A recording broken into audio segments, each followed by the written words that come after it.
Good morning, everybody, and thank you very much for joining us today. We have a very exciting session for you. In the first half of the session, we are going to discuss RBI's revised regulatory framework for NBFCs and digital lending as an add-on tacked on to that.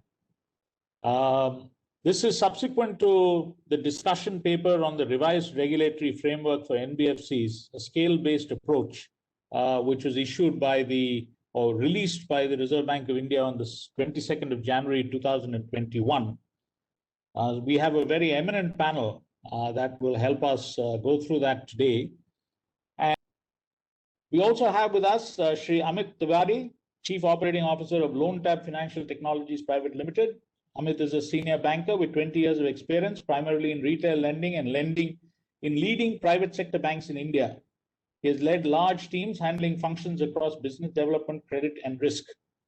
So we, a quick look at what is happening today and why those structural, why those advantages exist, whether those advantages are on account of policy alone or whether they are a reflection of human ingenuity that is in operation with respect to these institutions. And finally, the question as to how the proposed new regulation will impact the advantages that these NBFCs currently possess. Let me turn now to Mr. Tiwari. Mr. Tiwari, your views on this subject, since you are in the digital lending area, how does this effectively impact you? I mean, maybe you could talk about a few more specifics than we have hitherto. Yeah, thanks, Mr. Seshadri. Since we are a digital NBFC, so both the committees, the paper which RBI has brought for NBFCs and the panel which is set up for digital lending, both of us of great importance to us. When we talk in terms of digital lending, there are two types of broad entities I talk about. One are the unregulated entities which are there. Now, these unregulated entities which are not regulated either by RBI or the various money lending acts of various states, these are all illegal entities. So the only way this panel, which is there looking into it, I think the only way probably it can be weeded out from the virtual space is to really act on maybe a Google Play Store or App Store and put guidelines in there that there has to be double checks to be done, so that normal people, simple people are not really fooled by this app, which are not at all regulated. Coming to the regulated entities, in the month of June itself, RBI had come up with very stringent and clear-cut guidelines how the regulated entities can source digitally. Here there are two broad ways in which they source. One is through their own apps, where they anyway comply with all the norms of RBI, and one is through the partners.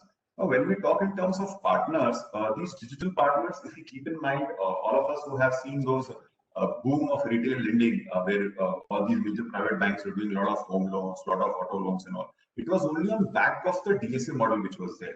So today we have these digital DSAs, if I can tell you. So here, of course, we do need things of data privacy, the real checks to be there. But the panel shouldn't come up with something which is very, very stringent. So maybe these sourcing partners may have maybe certain restrictions in terms of they should be having some amount of maybe 50 lakhs or 1 crore of data capital and all. But anything beyond that, it will suffocate the entire segment. Digital lending is here to stay. It will only grow. We have seen on the payment side how things have been revolutionized. So it is here to stay. It's the way forward. As far as the NBFCs are concerned and the discussion paper which has come up, it's all great. But for all the three layers and including the top layer, the fourth one, we see there's no mention per se about the liability side. Now, if you see the top 7 NBFCs, they have 50% of the borrowing. The balance and which are the ones which can actually create systemic risk, the people who are in the upper layer. But when you talk about the middle layer or the base layer, the 99.9% NBFCs put together have maybe the balance 50% of the borrowings.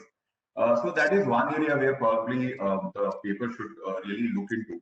The other two areas which are of concern, and we have suggestions there. One is on the NPA recognition being brought down from 180 to 90 days, as it was already shared by Mr. Sachindranath also and other panelists also. The base layer essentially works on flexibility, right? And it reaches out to the segment which is otherwise not given credit. So if we really try to regulate that, these people will be pushed towards the money lenders, which we don't really intend to do.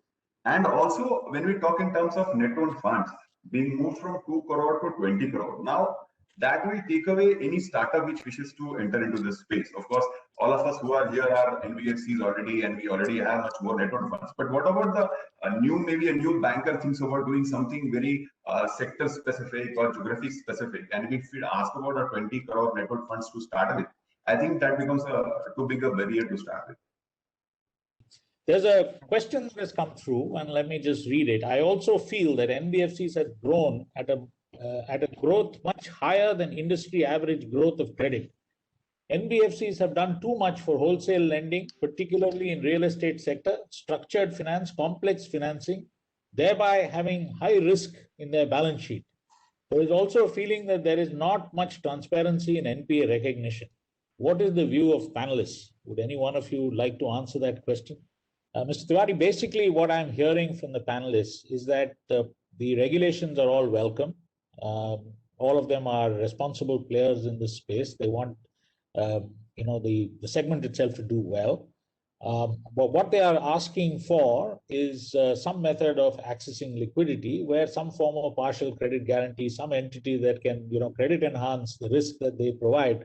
And as a consequence, enable more liquidity to these institutions is the largest ask that I'm hearing consistently from everybody. Would that be correct from your side as well? And are there any other comments that you'd like to make, Mr. Tiwari? Yeah, Mr. Seshadri, I think I fully agree with this. The liability side is what is very crucial especially for the base and middle layer NBFCs. Here, I'll just take you from what Mr. Sachidranath said, and very pertinent point. It all boils down to credit rating. And today, if we see the way credit rating is done, there are three very important aspects on which they focus. And these are the only three probably which gets almost all the weight. One is capital. Now, the capital in itself is part of journey. You can't really have 1,000 crores of capital to start with. Second, it's more about earnings. Now, earnings here again is related to your cost of funds. So it's a catch-22 situation. You are assessing me on something on which I get the final outcome. So earning can only improve when my cost of fund goes down, and that will only happen when the credit rating will improve. Third, of course, it's on the asset quality, which is a valid point. There are other peripheral, very important aspects like financial inclusion, quality of management, the innovation and all, which are not given due credit during the credit rating process. So I believe liquidity is very, very important for the NBFCs, and somewhere the approach of credit rating also should be more encompassing and not very rigid. Thank you, Mr. Tiwari. That is, those are very, very valid points. So